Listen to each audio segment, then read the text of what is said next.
Hello to all you amazing Mets fans as well as Padres fans. This is a crossover edition of the show. I'm your host, Ryan Finkelstein. You want to find any of my work, follow me on Twitter at FinkelsteinRyan or find my writing at justbaseball.com, where Javier Reyes also does some writing. He just had an awesome piece going through the most memorable storylines from this past season. There was some Mets stuff in there. I believe there was some Padres stuff, a lot in between. So good stuff there. Javi, welcome back onto the show for another crossover. You excited about this one? Machado to the Mets? Absolutely, man. Absolutely. Can't wait to talk about this. And you're taking the shots already, but hey, look, I kept off the moment that almost made it my favorite moments is the sad playing of the trumpets of when you guys were playing Oh, us yeah. and nobody was down with the trumpets. Like they were just on, and I guess like nobody it was just really that was one of my favorite moments. Is just that like when Aaron Rodgers won the MVP or when Dirk Nowitzki won the MVP but got eliminated already, so nobody cared, and everyone's just watching like, Yeah. oh, this is awkward. So, but yeah, Yes. I had a lot of fun writing that, and really excited about this topic because both of our teams are incapable of not having something to talk about. It's impossible. I literally don't remember the last time there was nothing to talk about for the Padres or the Mets, especially the Mets. Yeah, for sure. And you can't even be mad at this topic because you pitched it to me. And I was like, yeah, I'm on board because we were planning on doing best infields. And I was like, let's hold off because I'm getting nervous about this Correa thing. I don't know if it's gonna happen. It didn't happen. And one of the little kind of rumors that have been floating around it is the Mets were sitting there looking at this ankle x-ray, which apparently is terrifying on Correa. And they thought, Machado's got an opt-out. Is there a chance that we can get in on it? I got to ask you, first of all, let's just get to the opt out. Is he definitely going to exercise that after this season?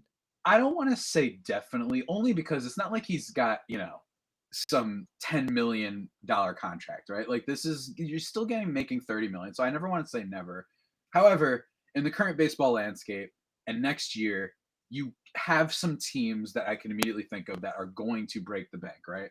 The Dodgers, I don't want to say they struck out. They had a fine offseason, despite what your Dodgers fans would tell you. Still got Noah Syndergaard, and then they added a bat that I'm blanking on right now. But they've done stuff, right? And then you have the Yankees, who haven't had a third baseman since, dare I say, A-Rod, that has been like, or even my former Padre, Chase Headley, right? Like, they haven't had a good, great for third baseman in a while. That's a Um, funnier name, by the way. The Chase Headley is like the best third baseman they've had the last 6 years because it probably is. it is. I think He it had a good actually year. is. Maybe like that half season of Gio Urshela or something like that. Yeah. But yeah, I mean, so you've got the Yankees that would surely be in for it, and they probably should have signed Manny when they had a chance back in the day, which I'm grateful that they didn't, of course. And then you've got the Mets.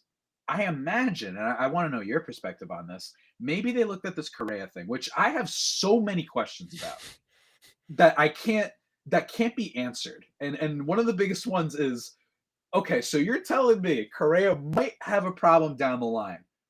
So now baseball teams care about how a contract's gonna age. Xander Bogaerts just signed for 11 years. Like it's Yeah. just funny, like how bad it has to be if for once baseball teams were like, it's not even worth it for the 5 great years or whatever, right? So you have that, but I think that the Mets might have looked at this and said, Manny Machado is probably a better overall player. He is a sigil of health, and he's always there. He probably should have won the MVP in 2022. Let's give him all this money instead of waiting on Correa and being too aggressive.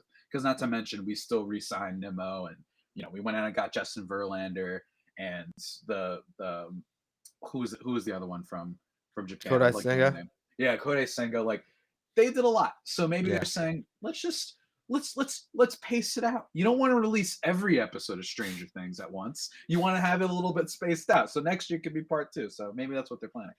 It could be, and I want to get into the Mets angle of it a little more in the next segment. But I think from Machado's perspective, for one, I mean, we can almost spend a second on this. Like Nolan Arenado cost himself so much. Like, why Yep. did he not opt out? I mean, the contract. Obviously, he probably loves it in St. Louis, and it's great there. But man, when you see the money that got thrown around, I would be shocked if he couldn't top whatever it is, 150 some odd million. I think he has left on his deal. Devers is now off the table too, though. So Mm-hmm. Arenado, like I can't even think of the next good third baseman that's going to hit the market. Not a superstar even on the horizon. And honestly, I don't even know. I think the class next year, it would kind of just be Ohtani Machado. And, how old is he? Manny, I think he's going to be turning 31, if I'm not mistaken. Sneaky young, Sneaky considering young. that it feels like he's been in the league Yes. He turned 30 for in like 30 July. years. He turned 30 July He was like, 6th. so in terms of that, there you go. So like he's got a lot of time left, and I think a lot of people don't realize that at this pace he could be a Hall of Fame player because of how much he's done, and that he's still only 30, right? So that's a big part of this. But yeah, I mean, in terms of agents after, I mean, I like look it up, and it's basically Shohei Ohtani at third base, maybe Matt Chapman if he Oh, ever yeah. figures it out. If Matt Chapman figures it out, like generational defender. Maybe. I mean, I remember when he was like an MVP candidate on the A's, and then I guess maybe teams figured out that this guy swings at everything. So I don't know what happened there. Donaldson, you a big fan of Josh Donaldson? You can bring him to the other New York team, see how he gets received there. But yeah, for the most part, it's basically those guys. Unless you think your Urshela's and Joey Wendell's are going to make a step up. And then for the rest of free agents, Tim Anderson is a club option. Probably going to take that though. Probably pick it up unless he's hurt. Javier Baez, you think he's going to opt out of his deal? No chance. No chance. How does he have an opt out year two? Wow, that's hilarious. He Oh, he really thought he was going to be good. yeah, he thought he was gonna go crazy, and then he did not do that. So, yeah, I mean that might be. And there's some players, and there's gonna be some other guys that break out. I'm sure nobody thought that Martin Perez would be a name right after this season. No one thought Michael Waka would be a name. Guys like that. So there's still some potential, but for the most part, people are ready. I mean, the trucks are being backed out for, I think, Manny Machado and especially Shohei Ohtani. So it would make sense. Yeah, I think that there's no way he can't at least top the value he's already on. And I guess the question then is, does he get that money from the Padres or another team, particularly the Mets? We're going to get into that in just a minute. First, though, we got to tell you about Built Bar because it is the most delicious snack imaginable. I mean, Javi, how much do you love Built Bars? I adore them. That we've been doing our pods for like 400 million episodes now, and every time we talk about Built Bar, I get excited. They are delicious. Make you happy. Make you happy, They, and they're healthy for you. they're healthy for you. They come cover 100% real chocolate, so Mm. it's like you're eating a candy bar. They got the churro, the peanut butter brownie, the coconut almond.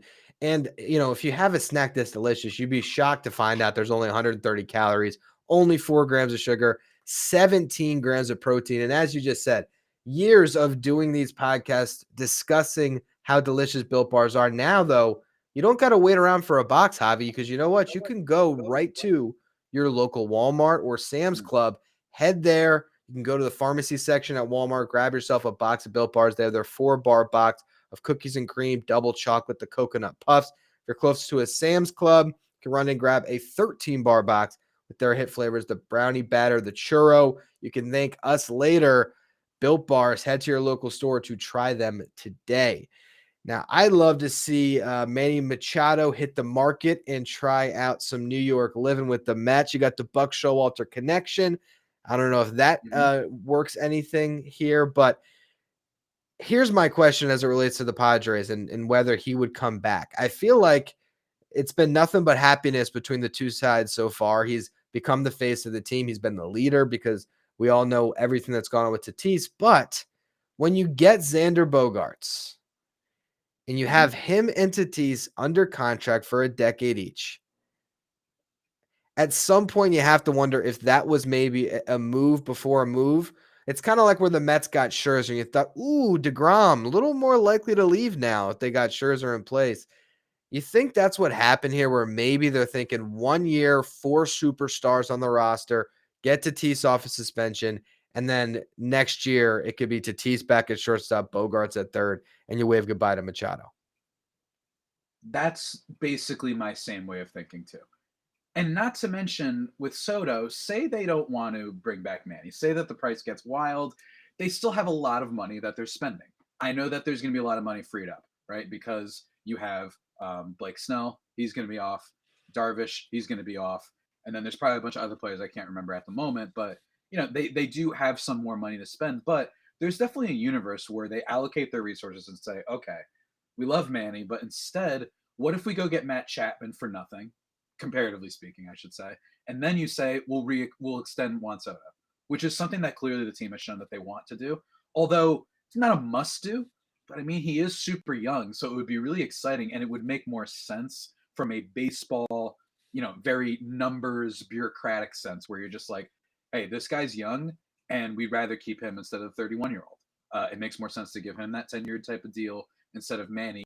Even Manny he's been everything the Padres could have asked for. Even his first season, when he hit 32 home runs in a down year, right? Like that was the down year for Manny Machado with San Diego, right? He's been fantastic. So I could see a world in which they say, all right, let's do that. And then I mentioned all those pitchers coming off the books. Maybe they want to spend it differently. They want to say, we can't just do it all on one player. Maybe they don't extend Soto. Instead, they do what I said about Matt Chapman, bring in a really ace defender at third base. You still got Bogarts and Tatis. And then you've got Juan Soto, and you'll figure it out later because bottom line, you'll have another year of control. Let's not. A lot of Padres fans have been very immediately like, extend him, extend him, extend him. Well, you said that at the trade deadline, and now we're worrying about Manny leaving. And then also, they paid Fernando Tatis Jr. so much money. Are the Padres going to want to do that again when they already have so many years left of cup control? I don't think so. I think they'd rather wait. I think they'd rather take it down to the wire and be like, all right, we'll give him the money now. And by the way, no, the Soto price isn't going to like go down because he had a down year last year. You know what I mean? Like, Yeah. no one is going to be like, yeah, I'm not paying this guy $450. Like, this guy might just be Ted Williams. So I could see that happening. And like you mentioned with Buck Showalter, that's even more of a reason why it very much makes sense. Although it wouldn't complete the like Puerto Rican trinity that I thought you guys were going to have with Correa and Diaz and Lindor, but it would still be pretty impressive. I just think that my final take is I wanted to stay, would love for him to stay. I could talk about this for hours, but it's not the worst thing in the world because they have stars, Yeah. and as if they didn't have anybody right now, I'd be like, what are you doing? Extend him now. But you just got Bogarts, you got Soto, you got Tatis. You have those three. So it's not the worst thing in the world if you decide not to pay him next year, at least in my opinion. Yeah, I think you can make the case that they have the most star-studded roster in baseball, and that's including more stars than the Mets because I mean those main guys are that good, and I think that Juan Soto he kind of has to prove it this year that away from Washington, but it's like, do any of us really doubt it? I mean, You're right. I forgot what article or I was doing some research, but bottom line was I was looking at like on base percentage of like the past 5 years, and like you see Juan Soto's at like 440 or something ridiculous. You're like what the hell? It makes no sense. So I think that you want to pay Juan Soto and Tatis. Like that's to me, if you're thinking about and you already have Bogarts and that's locked in. So I think those three are the core, and I could see them looking at Machado and be like, look, it was a great whatever it ends up being. Was it 4 years after this year? Yeah. Great 4 years. And also when you sign that contract, you put that opt-out in, you were okay with him opting out because the latter half of the contract is what you would have been scared of. Now, it doesn't look like he's slowing down. Looks like it would have been a good contract for 10 years. But Mm-hmm. if he gets another 8-9 year deal and you're now adding years onto it, I don't think that's the worst thing at all for the Padres. From the Mets perspective, Mm-hmm. tell me the better player they're going to get next offseason than Manny Machado. Shohei's the dream. Obviously, every team in baseball is every fan base is like, oh, I'd love to see what it's like to have a Babe Ruth on my team. That would be cool. But we don't know what's going to happen with the Angels. We always thought that Mike Trout might escape there. Never happened. Kept on getting Yeah. deals. I think there's a good chance it ends up there. The Dodgers very clearly reset their luxury tax this season, I think, to make a run at Shohei. So that market is going to be tough. You might be better off settling in on Machado.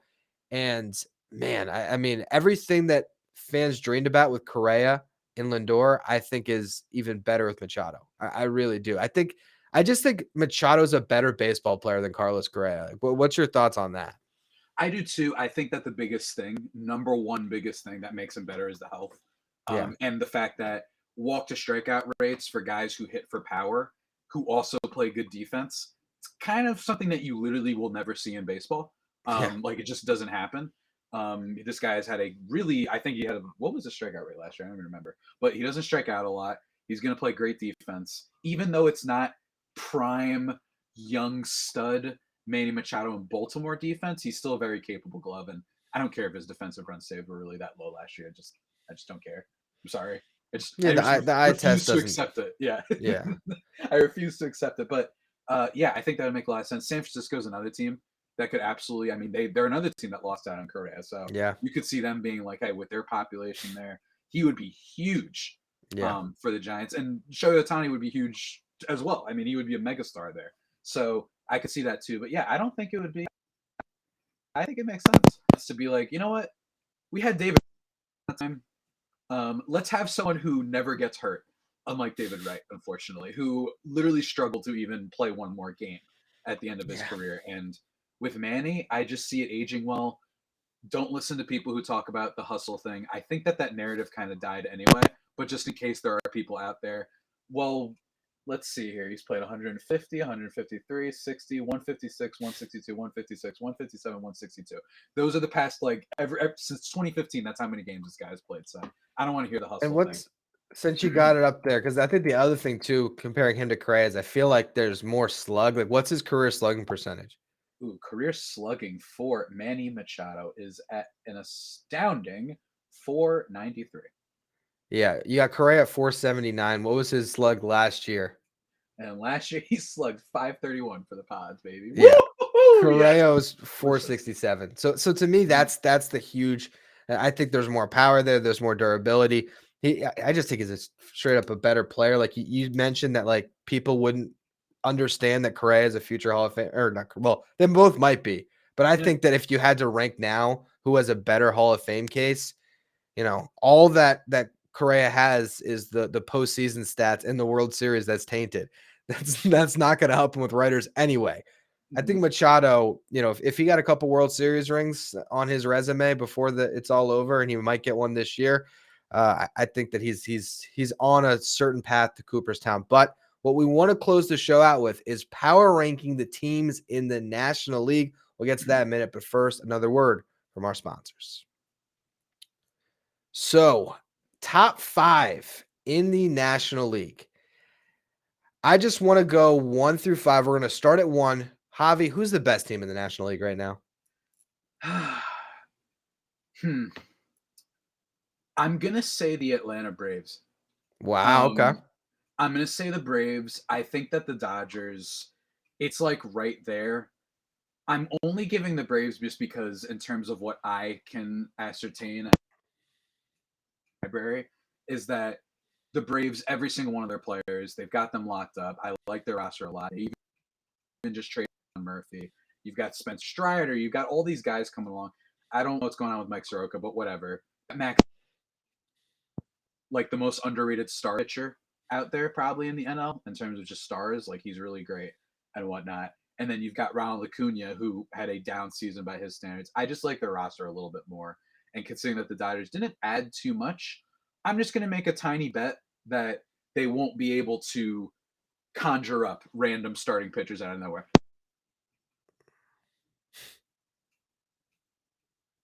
I think you might be muted.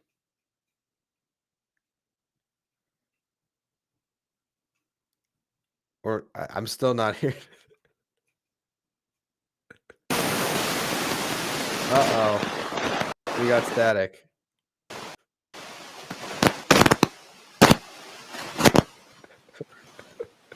Is it me? You have me now. No, I got you. I got you. Okay, I just like unplugged my microphone. That was awful. That was really bad. Apologies for the audio quality if it's bad now for the listeners. What was I saying? What was the last thing that you heard me say? The rush of static that flooded my ear drowned out all my thoughts. I got you with the Braves at number 1 though. So Oh man. we'll move on from your number 1. I think for me, like, when I'm trying to rank these teams, it's so hard to gather my thoughts currently. No, but there's I think the Dodgers are in this place where it's like everyone assumes they're the best team in the National League, but they kind of did this weird move this offseason where It's like they're just banking on their own prospects, and we're all just supposed to believe in them. But they got Gavin Lux playing shortstop. I don't know. I don't like them more than the other teams in the National League right now. And so, if I had to say my one, like I'd say here's my hot take. I think the highest ceiling team in the National League is the Padres. And the reason I say that is because when you tell me that if they get Tatis back and Tatis is still Tatis, Soto's going to be better. Bogarts, Machado, that's elite. And their 1 through 3 in the rotation showed themselves to be very, definitely strong enough. Who's their 4 starter now? Did they pick somebody up? Nick Martinez is probably the 4 starter. Okay, so they never really did address the loss of Clevenger and Manaea other than the fact that they weren't good. So they're hoping Lugo. Yeah, Lugo. They brought in Brent Honeywell as well, which I talked about in yesterday's episode. So they It's seem to have funny. opted for the depth approach. This is the second time Lugo has crossed my mind on this podcast because when you said the Puerto Rican triumvirate, I was gonna throw out there Lugo, Diaz, and Lindor. A little less That's sexy true. of one last year, but they did have one. They did have one. All right. So who's your number 2 team in the National League right now? Number 2 is the Mets. I just think that, and we've talked about this, and I've talked about this with other people. I really do believe that some dumb New York media slash hyperbole kicked in last year, where it was a collapse. And as someone who's a Padres fan who watched them in 2021, it wasn't. The Mets are still a great team, and I know that they mostly just re-upped, mostly, right? You lose DeGrom, you replace him with Justin Verlander, not too bad, and then you bring back Brandon Nimmo, and then you did add some stuff, right, with Cody Senga. Like there are some additions that they've made for sure, and definitely some minor players. I think Marquina is perpetually underrated. I think that team's great, and I just don't see that they have like any giant weaknesses really. Sure, you would have loved to get Correa to really like complete the Death Star, but guys, they still won 100 games, and the Braves are just really good. It is a mistake to think that just because another team loses in any scenario, that means that they blew it or whatever. No, sometimes it's like sometimes you lose to Tom Brady. Sometimes you lose to the Atlanta Braves, who have been assembling a roster better than almost anyone. Yes, there are teams out there that blow it. The Dodgers, they lose to everybody once they make the postseason. But with the Mets, 100 wins, a lot of really fun moments too. That comeback against the Phillies comes to mind, which I wrote about in for Just Baseball, like beginning of the year. The Buck Showalter stuff, he was clearly like a really much needed presence for that team. So I still have the Mets number 2. It wouldn't shock me if they fall down a little, just because the age of their rotation is probably the weak spot. But those are just numbers. And hey, I'd rather take a chance on Justin Verlander and Max Scherzer aging gracefully than just signing some young guy because he's young. Yeah, I honestly probably the only reason I didn't put the Mets 1 is for my own bias. I really think that I'm gonna put them at 2, and I think that they're better than the Braves, and here's why. For one, everyone talks about collapse, identical records. Now, granted, they got swept in that last series in Atlanta. That was the only real collapsey Yeah. thing, and there was a lot of games they should have had in September, but they lost Starling Marte, and that was a really big blow to Mm-hmm. them. I think that you bring back the same team. Verlander, I like Verlander and Senga more than Bassett and DeGrom heading into next season. I think that's a slight upgrade. I think that, Quintana, Taiwan Walker, kind of a wash. I think their bullpen got better. Bring in Robertson's huge. Rayleigh's huge. So I really like where their pitching's at. And I think that their lineup, which for one was the top 5 offense in baseball last year, is going to get a big boost from these prospects with Brett Beatty and Francisco Alvarez set to play some pretty big roles. So I Mm-hmm. like the Mets at 2. And then I'll just branch right off and say, I think that we're basically splitting hairs between the Mets and the Braves. So they would be my 3rd team. Who is your 3rd team? You got the Braves and the Mets. Are we now going out west for our 3rd team? Yeah, of course we are, man. We're putting the Padres number 3. Let's There we go. go. Here's the thing. The Padres added Bogarts. I think that they were smart by bringing in Robert Suarez and extending him because I think that they know this guy's really good and we'd rather pay him less than what is probably going to cost for Josh Hader. For understandable reasons, Hader is probably going to get paid more. So instead, they're like, cool, that's fine. I think the bullpen for the Padres is going to be sneaky good this year. If Austin Adams comes back healthy and isn't hitting a batter every other plate appearance, that would be great. Drew Pomeranz could come back and be really healthy. And then like I said, with Suarez and Hader, that's going to be a really good bullpen. And they've got some interesting pieces out there. They've got more depth, like I alluded to before. I like that they're bringing in some guys to just not have to count on, Jake Marisnick playing outfield time for you, right? Or Velasquez and Arrieta, that they have at least some fail-safe options. And they might even have a move to make, right? People have floated out there, the Marlins, a whole bunch. Are they going to trade for one of those starters that they have out there? That's possible too. And then the number one thing is Manny Machado is amazing.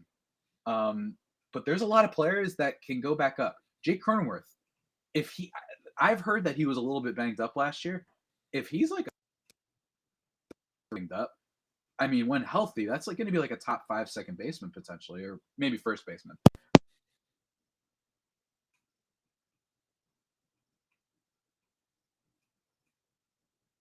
I think I lost you again.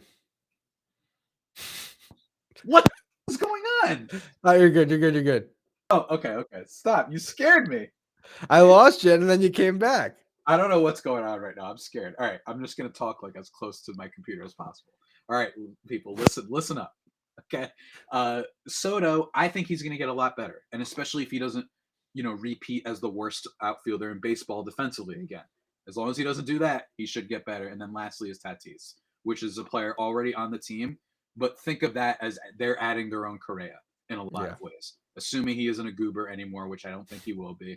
Assuming he isn't doing the motorcycle thing. The other day, I just watched Tatis highlights. It's like 1:00 in the morning.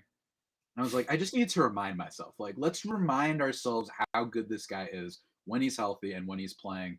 And that next to Ohtani, basically bar none, the most exciting player that the game has and has probably seen in the last decade.